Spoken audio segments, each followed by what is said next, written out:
Marathi story प्रेमात रंगले मी. अल्लड वय, प्रेम, दोन कुटुंबे, वैर, सामाजिक मान्यता, एक कथा, 4 वर्षानंतरची गोष्ट. आजही मला तो 4-5 वर्षापूर्वीचा प्रसंग आठवला की अंगावर काटा येतो. दुपारची वेळ होती. मी विहिरीवर कपडे धुण्यासाठी गेले होते. त्याचवेळी आमच्या घरच्या दिशेने झपाझप पावले टाकीत एक व्यक्ती जाताना दिसली. क्षणभर वाटलं ते आमची दाजी असावेत, पण सणासुदीला किंवा लग्न यात्रा या निमित्तानेच येणारा हा माणूस आज एवढा घाईत का आला असतील?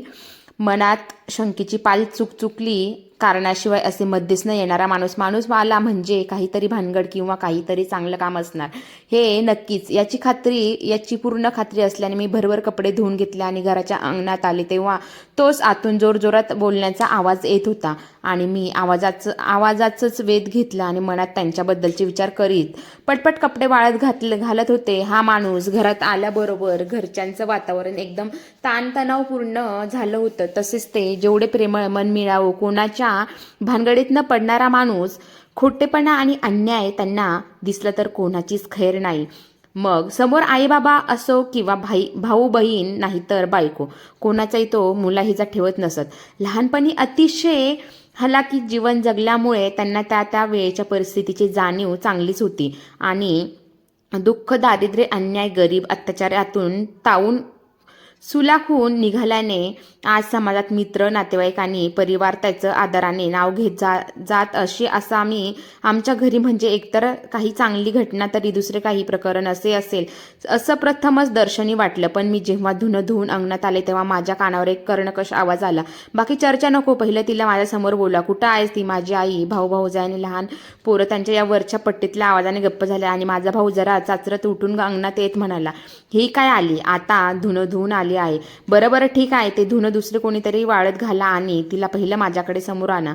माझी तर गाळणच उडाली. हातपाय लटपटायला लागले. आम्ही सुट्टीत गप्पा गोष्टी, कथा कविता ऐकविणारा माणूस एकदम जमजंगी कसा झाला? आणि तोही माझ्यावर. माझं काय चुकलं बरं? मलाच काहीच आठवत नव्हतं. मी नकशिलात घाबरले होते. काय झालं असेल? मनात देवाचं नाव घेऊन आठवून पाहिलं, पण माझं काहीच चूक मला दिसली नाही. या विचारांच्या थैमानात मला आत घरात जायला जरा वेळ लागला. तेव्हा पुन्हा आवाज आला.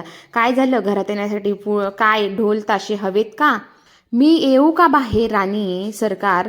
मी पटकन घरात आले. कसं ते काही कळलं नाही. कापड धुवून झाली? दाजी म्हणाले. नाही. हो. मी जरा गोंधळून म्हणाले. कसं चाललंय तुझं? शाळेत जातेस ना? दाजी. हो जाते. मी म्हणाले. तुला कोणी मित्रमैत्रीण आहेत का? दाजी. हो आहे ना. माझा पार गोंधळ उडाला. आता काही क्षणापूर्वीच हा माणूस एवढा आकांड तांडव करीत होता आणि आता हे असं शांतपणे विचारतात म्हणजे मला हे सर्व काय चाललंय आहे काहीच कळत नव्हतं आणि सुचत नव्हतं. माझे आई, भाऊ-भाऊजाई तर काहीच बोलत नव्हते. माझ्याकडे बघितलं तर त्यांचे चेहरे रडायचं बाकी असल्यासारखे वाटले. एखादी गोष्ट दुसऱ्या माणसाकडून कशी बाहेर काढावी यातला हा प्रकार असावा. आपण आपलं विचारतील तेवढंच बोलावं असं मनात पक्के केलं. तरी आता पुढचा प्रश्न आला. मित्रमैत्रिणींची नावं सांगता येतील दाजी? हं येतील ना. मी म्हणाले. मग सांग बघू एक नाव. शाळेत जसं लहान मुलं पाडे म्हणतात तसं मी एक नाव सांगू लागले. काही नाव पटापट आठवली तेवढीच पटकन सांगून टाकली. मग पुढे एक नाव आठवून सांगू लागले आणि ते फक्त हं असं म्हणत होते. त्यांच्या मनात नेमकं काय चाललं होतं हे मला काहीच कळत नव्हतं. पण मी जेव्हा नाव घेण्याची थांबले तेव्हा मात्र पाण्यातून उसळी मारून मगर जसं सावध अलगद पकडते तसं खिशातला कागद काढून म्हणाले, ही चिठ्ठी कोणाची आहे? या चिठ्ठीत असलेली नावं तर घेतलीच नाही. मग यात असलेली नाव काय माझ्या बायको पोराची आहे? ही चिठ्ठी नीट वाचून घे आणि आता काय हे मला खरं सांग. नाहीतर मी मनातल्या मनात म्हणाले, नाहीतर काय हे मला सर्व माहीत आहे. माझ्या आईबाबाचं आणि भावा-बहिणीचं आज काहीच खरं नव्हतं हे मी जाणते.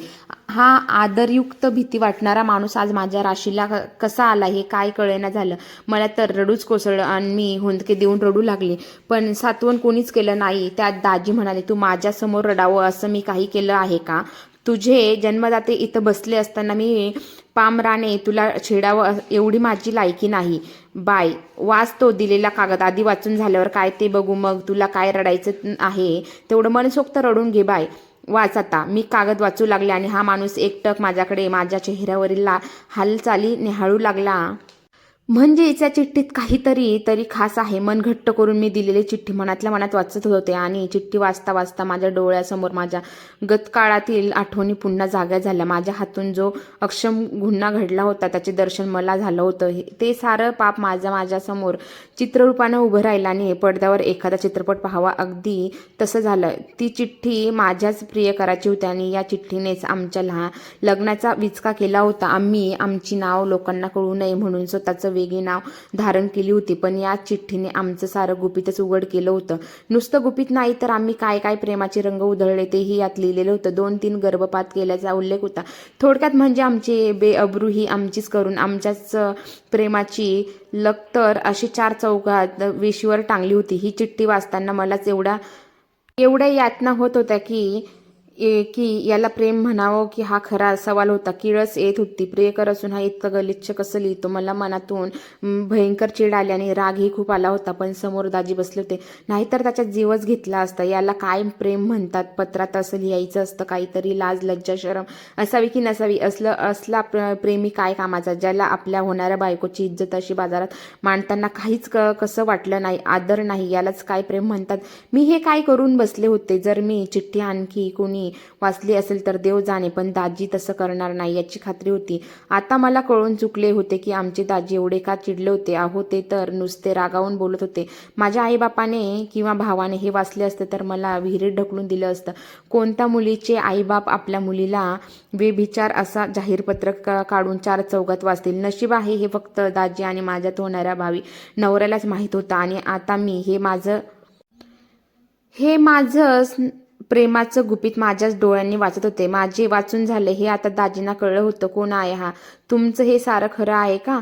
मी गप्प होते. आता सगळ्यांना कळून चुकलं होतं. लपविण्यासारखं माझ्याकडं काहीच नव्हतं. मीच माझ्या शिलाचा असा बाजार मांडला होता आणि माझीच अब्रू माझ्या प्रियकराने निलाम केली होती. मग तर हसणारा होता तर माझा सारं भविष्य आणि आयुष्य एका चिठ्ठीत बंद होतं हे आता उघड पडलं होतं. आता घरातल्या लोकांच्याही लक्षात आलं की माझ्या आजारपण हे नुसतं वरवरचं नाटक होतं हे इतक्या वर्षांनी कळलं. आजही घरात लग्नाचा विषय निघाला नसता तर हे अजून किती काळ चाललं असतं कोणास ठाऊक. मांजर चोरून दूध पिते पण दंडुकाचा मार त्याला माहीत नसतो. तसंच आमचं झालं होतं. मागील प्रेमाचा काळ डोळ्यासमोरून सरकू लागला. आता मला कळून चुकलं होतं की आमचं लग्न तर होणारच नाही. वर 4 गावात नाचक्की व्हायची तो झाली आणि ज्या मुलाबरोबर माझं लग्न ठरलं होतं ते होण्याची आता सुतराम शक्य उतरली नव्हती. कारण होता माझं प्रियकर खोटा नावाचा सनीनेच माझ्या होणाऱ्या नवऱ्याला मुलाच्या घरी जाऊन त्या रात्री केलेला तमाशा एवढं विकोपाला गेला की लग्नात मध्यस्थी केलेली माणसं ही हतबल झाली. नवरा मुलगा म्हणजे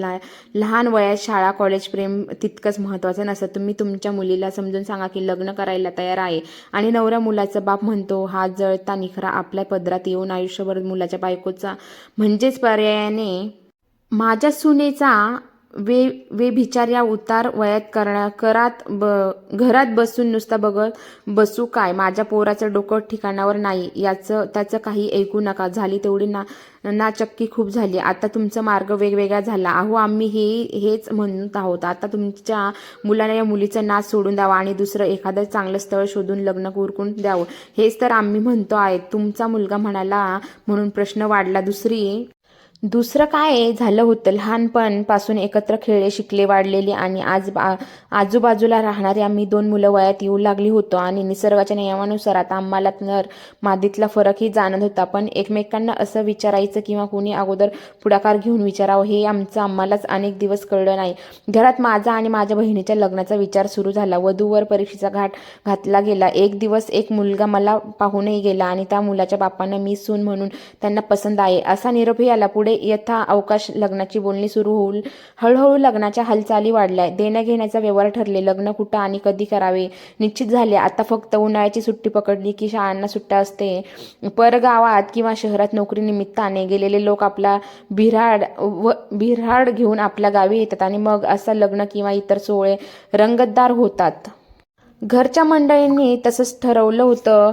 पण अनेक वर्ष रंगवलेल्या स्वप्नांना तडा जाणे हे लक्षात आल्यावर माझ्या प्रियकराने सरळ माझ्या होणाऱ्या नवऱ्यालाच त्याच्या घरी जाऊन रात्रीच्या काळोखात 4-5 टपोरी पोरं नेऊन जेवणाच्या ताटावरून उठवलं आणि आड बाजूला कोपऱ्यात घेऊन दम दिला. तू ज्या पोरीबरोबर लग्न करतो आहेस तिचा नाश सोडून दे, नाहीतर तुझं लग्न काय तुझ्या बहिणीचंही लग्न होणार नाही, अशी व्यवस्था करून असा सज्जड दम देऊन काही कागदाच्या चिठ्ठोऱ्या त्यांच्या हाती दिल्या आणि तो आणि त्याचे मित्र त्या रात्रीच्या काळोखात पळून गेले.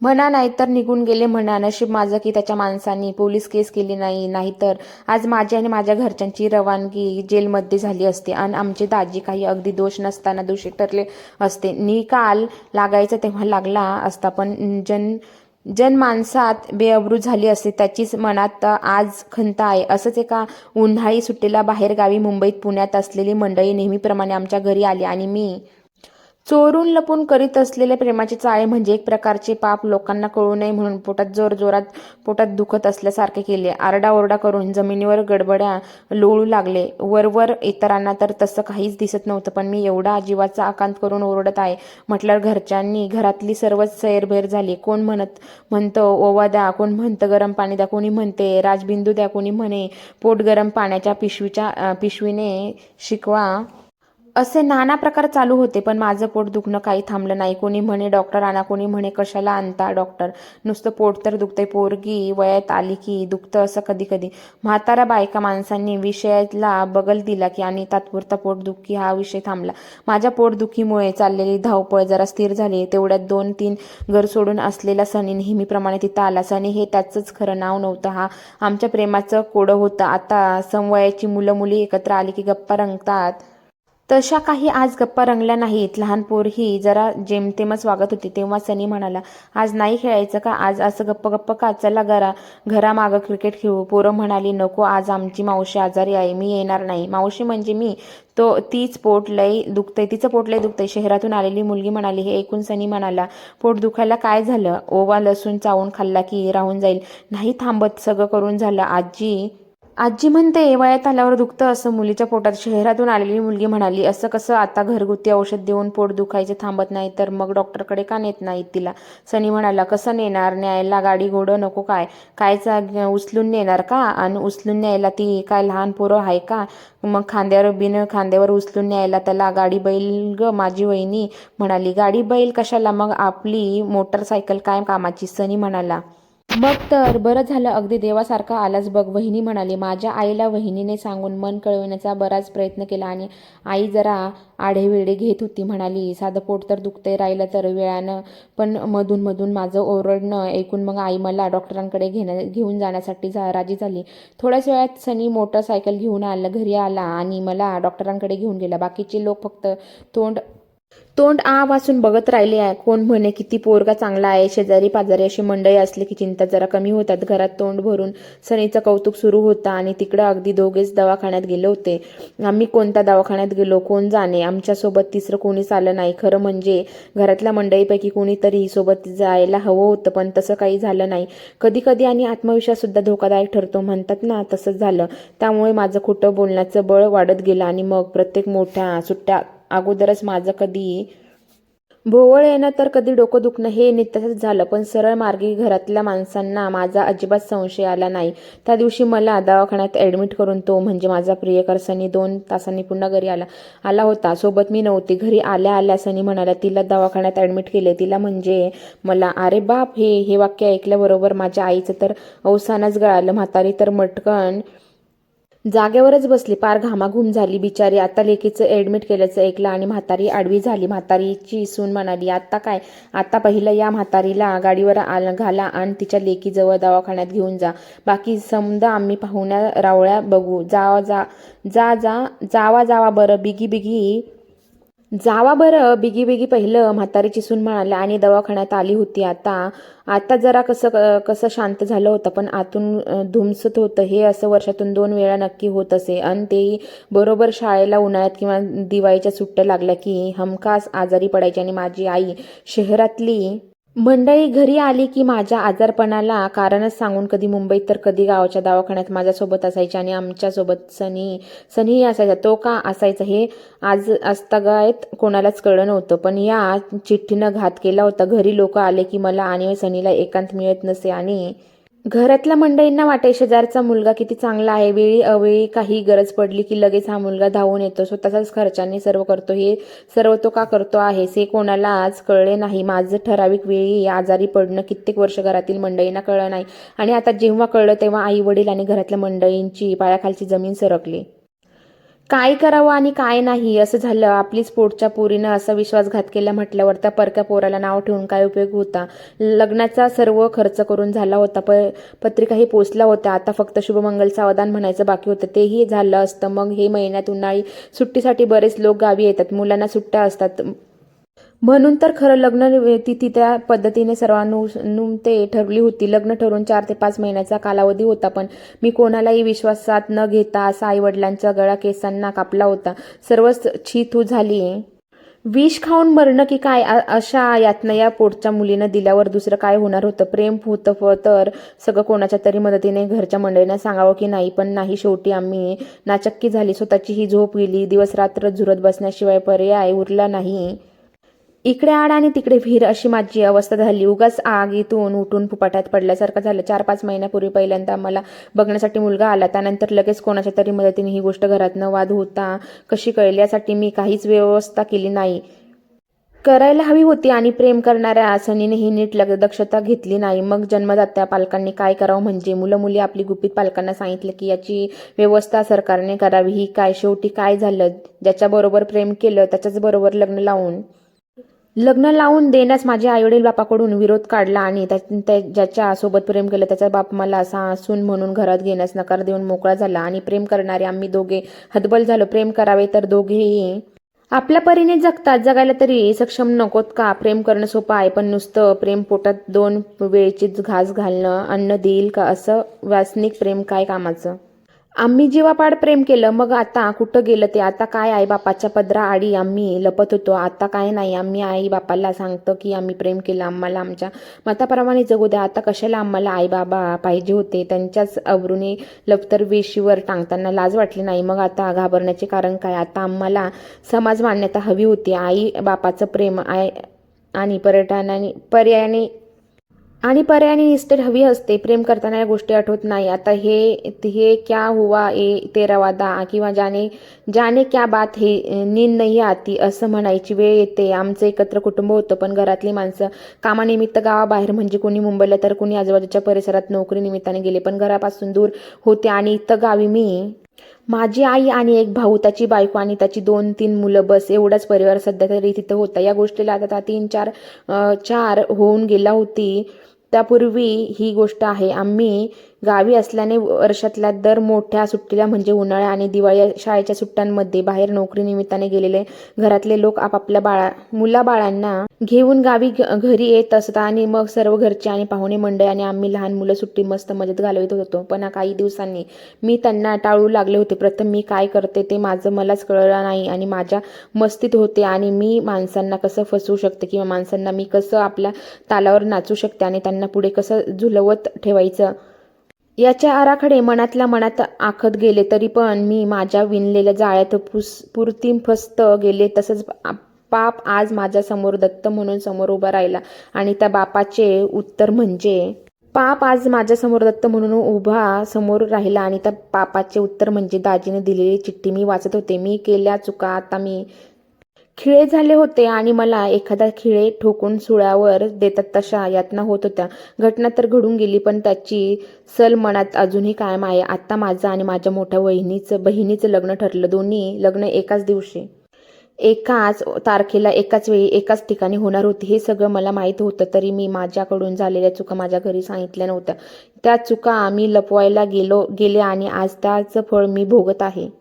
एवढं सर्व झाल्यावर कोणत्या मुलाचं बाप गप्प राहील. आणि तसंच झालं आणि माझ्या लग्नाचं एका नाट्यमय सोहळ्यात रूपांतर झालं आणि मग माझी झोप उडाली. माझं लग्न ज्या मुलासोबत होणार होतं त्याचे मुलाचे वडील म्हणत लग्ना मध्यस्थी करणाऱ्यानेच आम्हाला फसवलं आणि अंधारात ठेवलं आणि या मुलीचं दुसऱ्या मुलाबरोबर प्रेम प्रकरण असताना आणि अनेक वर्ष हे असं सुरू असून हे मध्यस्थी करणाऱ्याला हे माहीत नाही म्हणता कसं म्हणजे शक्य आहे? आश्चर्य जरी आहे. घरात धूम्रश्री सुरू असताना मी शांत कशी झोपू शकते? मनाची उलाढाल सुरू होती. तिकडं सनीच्या बापाचं तर हौदच घातला होता. ज्या मुलीसोबत सनी प्रेम आहे तसं लोक म्हणतात, ती मुलगी दूरच्या नात्याचं प्रेम करणाऱ्या मुलाची बहीण लागत होती, असं सनीच्या बापाचं म्हणणं होतं. आणि ज्याच्या सहवासात आपलं कुटुंब लहानचं मोठं झालं, त्याचं कुटुंबातील मुलीवर आपल्या मुलाचं प्रेम करावे हे मला मान्य नाही. तुमच्या मुलीचं